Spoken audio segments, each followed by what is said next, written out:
November arrives in London with a particular kind of grey, not the sharp grey of October, which still has some argument left in it, but the settled, conclusive grey of a city that has accepted the darker half of the year and made its peace with it. She leaves in the early afternoon, the streets outside Victoria already beginning to lose their light, the plane trees along the embankment stripped to their winter shapes, the Thames below them the colour of old pewter under a sky that offers nothing in the way of encouragement and asks for none. The train to Harwich runs east through the last of London and then through Essex, which in November is flat and wide and extraordinarily quiet, the fields turned to stubble and the hedgerows stripped back so that the horizon is visible in every direction, a long, low, unbroken line, where the dark earth meets the pale sky.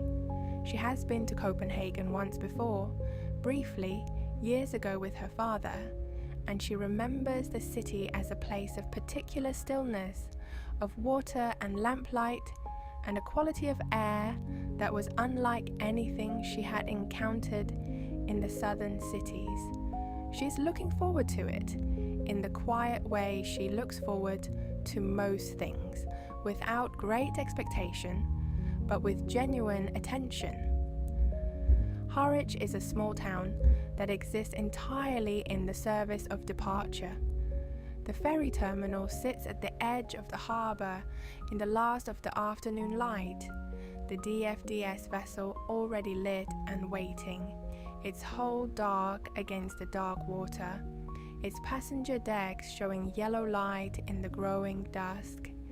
She finds her cabin, narrow and practical, and smelling of salt air and clean linen, stows her bag beneath the bunk, and goes up on deck to watch England recede as the ship moves out of the harbour into the open sea. The North Sea at night in November is not a comfortable thing, but it is a remarkable one. The ship settles into a long, slow roll as the harbour mouth falls behind and the open water takes hold, not an alarming motion, but a deep and authoritative one, the kind of movement that reminds you that the sea is conducting its own business entirely regardless of what is being asked of it. The wind of the water is cold and clean and smells of nothing at all except distance, and she stands at the rail for a long time watching the lights of the English coast shrink and multiply and finally dissolve into the dark horizon.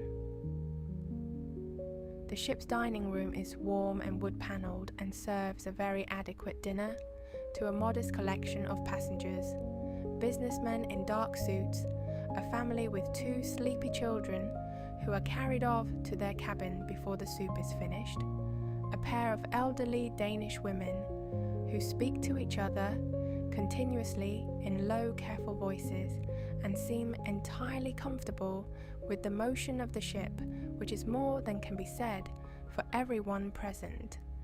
She eats slowly and watches the dark windows, beyond which there is nothing to see except the occasional white crest of a wave catching the ship's light before disappearing back into the dark.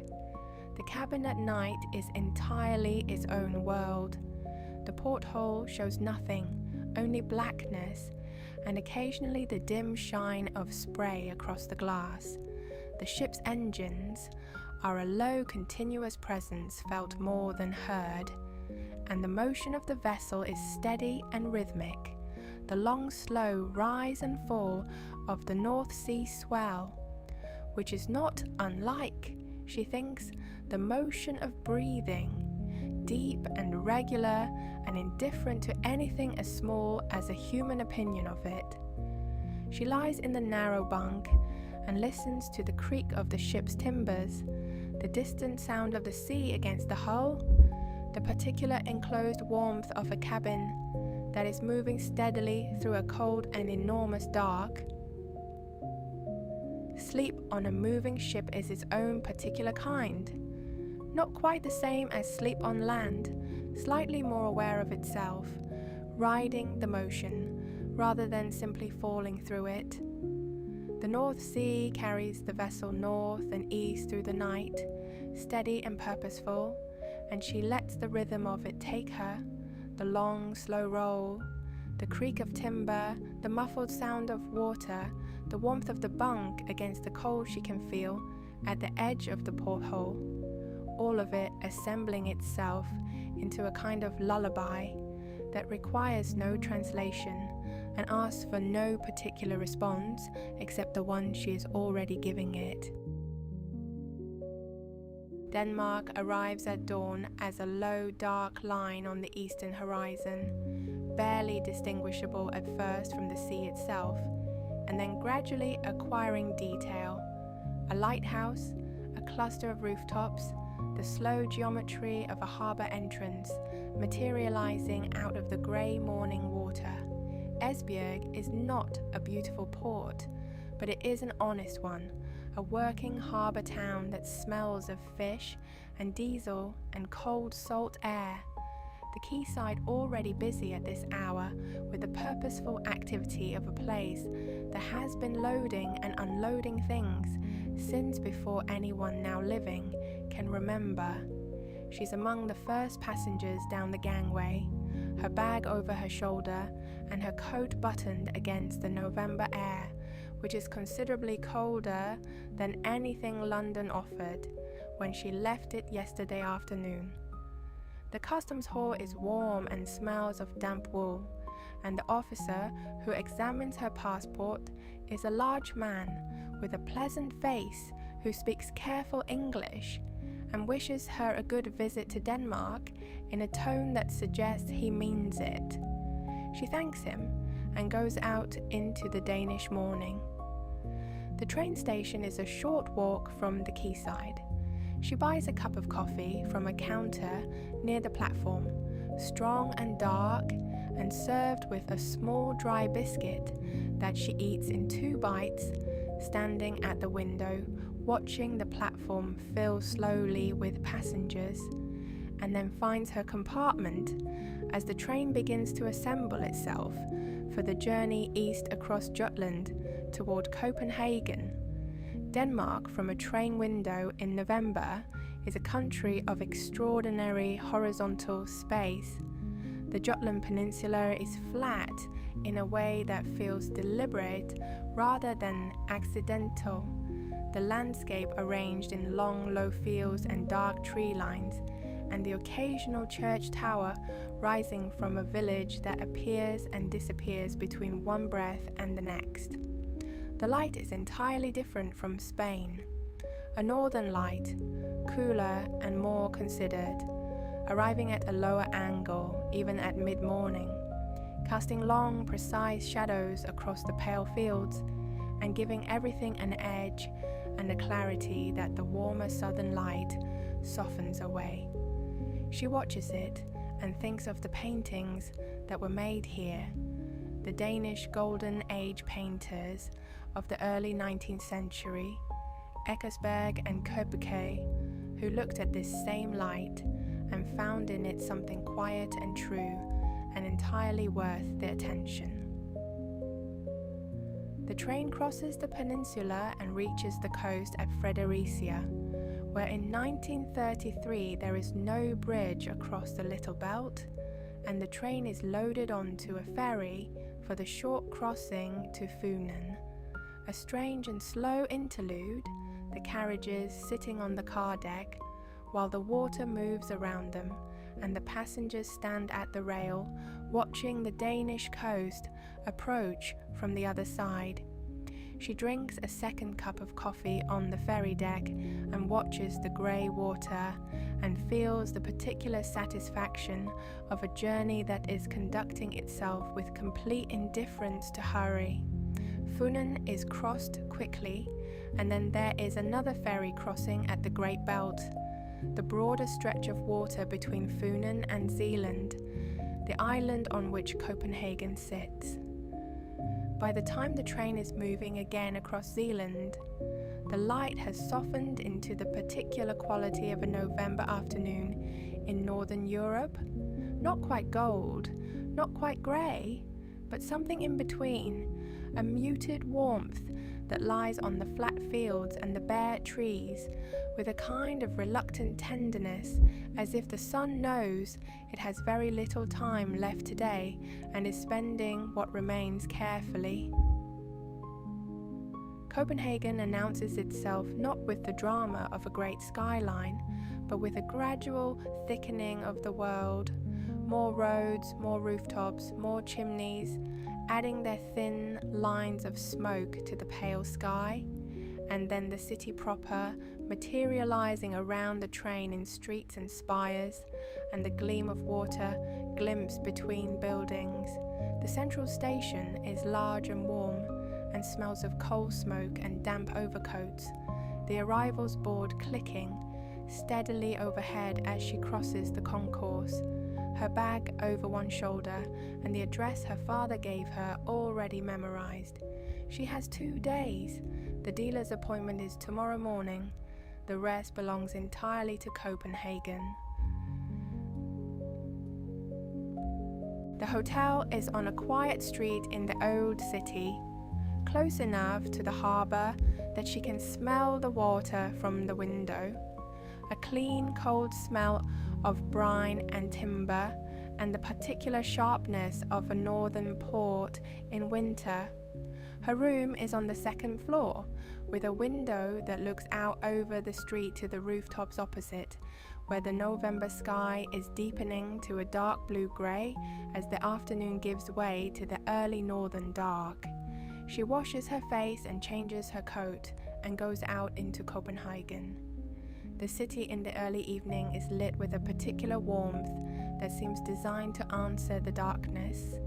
Lamps along the canal paths throwing their amber light across the still water, cafe windows glowing gold on the narrow streets, the coloured facades of the old townhouses along Nyhavn bright even in the dusk, their reflections lying in long broken stripes on the dark surface of the canal below. She walks without a map and without urgency, letting the city arrange itself around her. The sound of Danish conversation drifting from open cafe doors, the smell of warm bread and coffee, and the cold air off the water. She eats a simple dinner at a small restaurant near the canal, open-faced rye bread sandwiches and a glass of dark beer, and watches Copenhagen go about its quiet November evening through the window beside her table. The Danes at the other table speak softly. The city seems to conduct itself at a lower volume than Madrid did, more considered, more interior, as if the long dark of the northern winter has taught people here to find what warmth there is and hold it carefully. There is a word she has seen somewhere, hygge, which the Danes use for this quality of enclosed warmth and comfort, the deliberate making of a good place against the cold outside. And sitting in this small restaurant, with the lamplight on the canal, just visible through the window, and the smell of rye bread and candle wax in the warm air, she understands it entirely, without needing it explained. After dinner, she walks once more along the Nyhavn quayside before returning to the hotel. The canal at this hour completely still, the coloured facades of the old houses reflected in it so perfectly that it is difficult at first to tell which is the real building and which is the image, both equally vivid, both equally composed, the lamplight playing on both the stone above and the water below with the same warm indifference. A thin mist is beginning to rise from the surface of the canal, not enough to obscure anything, just enough to soften the reflection slightly, to give the whole scene a quality of gentle unreality, as if the city is beginning the slow process of becoming a dream, without having quite decided to commit to it yet. She stands on the quayside for several minutes, her hands in her coat pockets and her breath visible in the cold air, listening to the almost silence, the lap of the water, the distant sound of a tram, one voice from somewhere across the canal, briefly, and then nothing. The hotel room is cool and very quiet when she returns. The window shows only the dark shapes of the rooftops and the faint amber suggestion of the city's lights against the sky. The pillow is deep, and the blanket is heavier than she expected and extraordinarily warm, the kind of warmth that settles around you rather than simply covering you, a weight that feels like an argument for staying exactly where you are and finding no reason whatsoever to move. The sound of the city at this hour is almost nothing, a distant bell marking the hour somewhere in the old streets, the faint lap of the canal water somewhere below, the occasional footstep on the cobblestones outside sounds so quiet and so far apart that the silence between them is more present than the sounds themselves. A northern city that has turned inward for the winter and made itself deeply, entirely comfortable there. Morning in Copenhagen arrives slowly, the way morning arrives in northern cities in November, not with the sudden amber conviction of a Madrid dawn, but gradually, a slow brightening of the darkness rather than a replacement of it, the sky above the rooftops moving through a sequence of greys, before settling into the particular pale light of a Scandinavian winter morning that is its own kind of beautiful once you stop expecting it to be something else. She dresses in the cool of the room, adds a scarf to the coat, and goes downstairs to the hotel's small dining room where breakfast is already laid. Dark rye bread and butter, and 3 kinds of cheese, and a pot of very strong coffee, and a smaller pot of hot milk, and a bowl of something grain-based and warm that she does not recognize, but which is exactly right for a November morning in Denmark. She eats slowly and listens to the quiet of the dining room, which holds only 2 other guests at this hour, both of them reading their newspapers with the focused attention of people who consider breakfast a serious undertaking.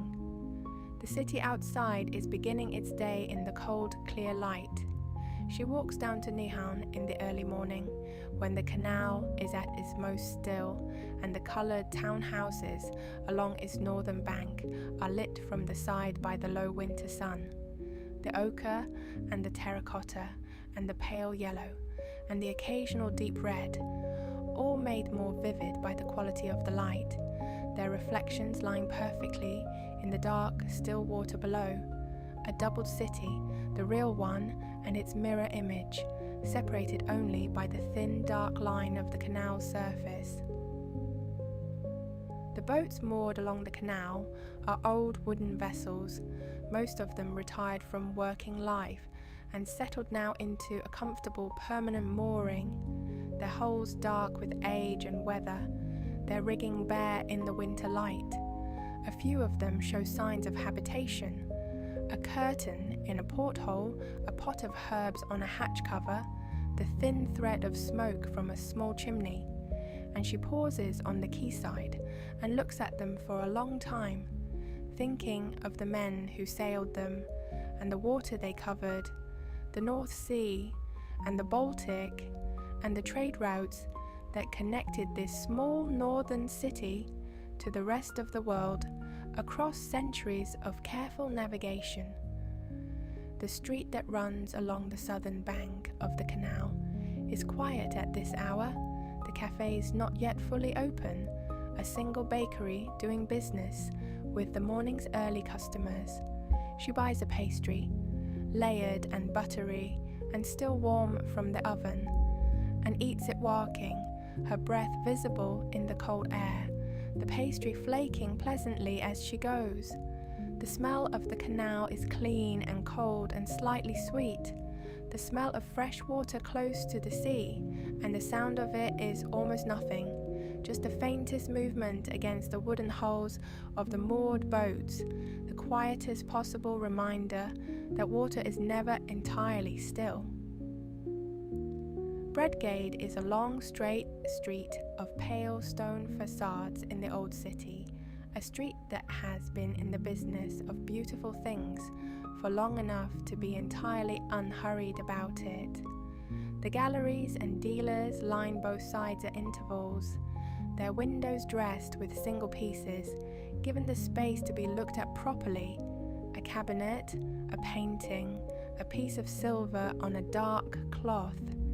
She walks its length once before the appointment, reading the windows the way her father taught her, not looking for anything in particular, but allowing the things themselves to declare their own significance, if they have any. Most do not need to try very hard. The dealer's premises are on the upper floor of a building, midway along the street, reached by a wide stone staircase that smells of beeswax and old paper. The dealer himself is a tall man in his 50s with the kind of unhurried courtesy that suggests he has been dealing with serious collectors for long enough to recognize one on sight, and he greets her in English with a slight formality that softens immediately when she demonstrates that she knows exact. The hotel room is cool and very quiet when she returns. The window shows only the dark shapes of the rooftops and the faint amber suggestion of the city's lights against the sky. The pillow is deep and the blanket is heavier than she expected and extraordinarily warm, the kind of warmth that settles around you rather than simply covering you, a weight that feels like an argument for staying exactly where you are and finding no reason whatsoever to move. The sound of the city at this hour is almost nothing. A distant bell marking the hour somewhere in the old streets, the faint lap of the canal water somewhere below, the occasional footstep on the cobblestones outside, sounds so quiet and so far apart that the silence between them is more present than the sounds themselves. A northern city that has turned inward for the winter and made itself deeply, entirely comfortable there. The afternoon belongs to Copenhagen entirely. She leaves the paintings at the hotel and goes out into the city with nothing but her coat and her eyes and the particular alertness she always feels after a successful morning. That slight expansion of attention, the sense that the afternoon has opened itself up and is waiting to be used well. The cold is clean and dry, the kind of cold that sharpens rather than discourages, and the low winter sun is doing something remarkable to the city's pale stone facades, lighting them from the side in a way that brings out every detail. The carved stonework above the doorways, the iron of the window frames, the wear on the steps of buildings that have been in this street for 300 years and intend to remain indefinitely. The round tower, the Rundetårn, rises from the center of the old city in a cylinder of dark brick, built in the 17th century as an observatory, its interior famously traversed by a spiral ramp wide enough for a horse and carriage rather than stairs. She climbs it slowly, the ramp curving upward in long, gentle loops, the brick walls close on either side, the light changing as she rises from the dim interior warmth to the brightness at the top, where the city opens below her in every direction, the harbour to the east, the green copper spires of the old churches, the red rooftops, and the pale facades and the dark lines of the canals, threading through everything, and beyond it all, the flat grey mirror of the Øresund, the strait that separates Denmark from Sweden, its far shore barely visible today as a dark suggestion at the edge of the horizon. She stands at the top for a long time, looking out at the city spread below her in the afternoon light. Copenhagen from above is a city of extraordinary order, compact and considered, built close to the water and built to last, its proportions human rather than monumental, a city that seems to have decided early what it wanted to be, and then gone about being it with quiet Scandinavian thoroughness. The wind at the top of the tower is cold and persistent, and she turns her face into it for a moment and lets it clear her entirely. The warmth of the dealer's office, the concentration of the morning, all of it blown away and replaced with nothing but cold air and the view and the particular satisfaction of being very high up above a city you find entirely beautiful. She comes down slowly and walks back through the old streets toward the canal as the light begins its early northern descent. By 3 o'clock, the quality of the afternoon has already begun to change, the sun dropping toward the southwestern horizon with an urgency that takes some adjustment if you are accustomed to the longer dusk of further south. The shadows are lengthening quickly, the temperature dropping another degree or two. The lamps along the canal paths beginning to come on while there is still some colour left in the sky. Nyhavn at this hour is at its most beautiful. The lamplight catches the painted facades from below now, the ochres and terracottas deepening in the warm glow, the canal's surface taking on the colour of the sky, and the lamps together, a mixture of pale blue-grey and amber that shifts and moves with the faint current below the boats. She finds a cafe on the southern bank with a window table and orders coffee and a slice of something dark and spiced that the menu describes simply as cage, and which turns out to be a dense rye cake with a thin layer of dark chocolate, exactly the right thing for 4 o'clock on a November afternoon in Denmark. She sits with it for an hour, watching the canal go through its evening transformation, the last of the natural light fading from the sky above the rooftops, the lamplight taking over entirely, the reflections in the water growing steadier and brighter. As the surface becomes the dark mirror it will remain until morning. A pair of ducks move steadily along the canal from west to east, unbothered by the cold or the gathering dark, their passage leaving a small wake that spreads and fades behind them. She watches them until they are out of sight around the bend of the canal, and then sits for a while longer with her empty cup, listening to the city settle into its evening. The lamp on the wall beside her table has come on without her noticing, and its warm circle of light makes the window beyond it into a dark mirror. She can see the cafe reflected in it now, the other tables, the barman moving behind his counter, and her own reflection looking back at her from the dark glass, a woman in a dark coat with a cup in her hands, and the canal behind her, reduced to a soft amber blur. It is one of the pleasures of travelling alone, she thinks, this particular quality of stillness that arrives in the middle of an ordinary evening in an unfamiliar city, the sense of being entirely present in a moment that asks nothing of you except your attention, which you give it freely and without reservation. She walks back to the hotel through the lit streets of the old city as the evening properly establishes itself, the restaurants beginning to fill, the shop windows glowing, the particular sound of a compact northern city in the early evening, which is quieter than Madrid at this hour and warmer in its quietness. the sound of a place that has pulled itself close around its own light and warmth against the November dark. The cobblestones are slightly damp, and the street lamps make small amber poos on them as she passes, her footsteps the only sound in some of the narrower lanes. The buildings close enough on either side that she could touch both walls at once if she stretched her arms wide.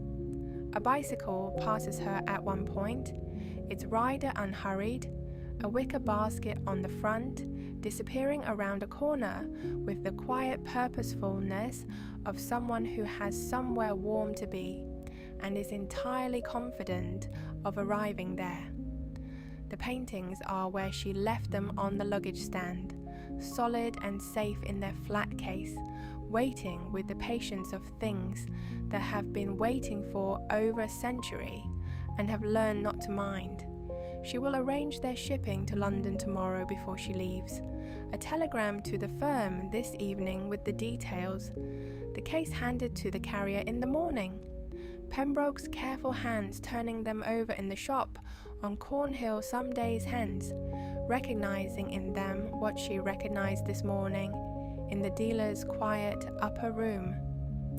She wonders, sometimes, in the evenings of these journeys, what her father makes of the things she brings back, whether the objects themselves tell him something she hasn't found yet, whether his longer experience reads something in them that her own eye still misses. Perhaps they do. She finds she doesn't mind. She opens the window an inch before she sleeps and lies listening to Copenhagen at night, the distant sound of the canal water, the occasional footstep on the street below, the faint sound of a bell somewhere in the old city marking the hour, with the unhurried precision of a bell that has been marking the hours in this city for a very long time, and expects to continue doing so for a very long time more. The air through the gap in the window is cold and clean, and smells of water and timber and the particular stillness of a northern city that has settled into its winter with complete composure.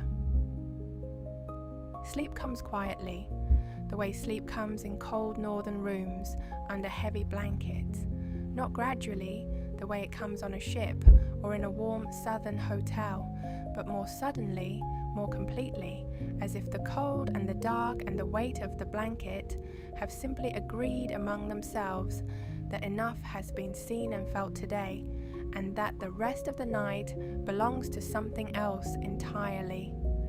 She lets it come, through the sound of the canal below, through the cold air and the amber dark, through the long distance she has travelled from a grey London afternoon to this quiet northern room. The bell in the old city marks another hour, somewhere beyond the rooftops, patient and unhurried. And then there is only the dark and the warmth, and the deep, complete silence of Copenhagen in the night.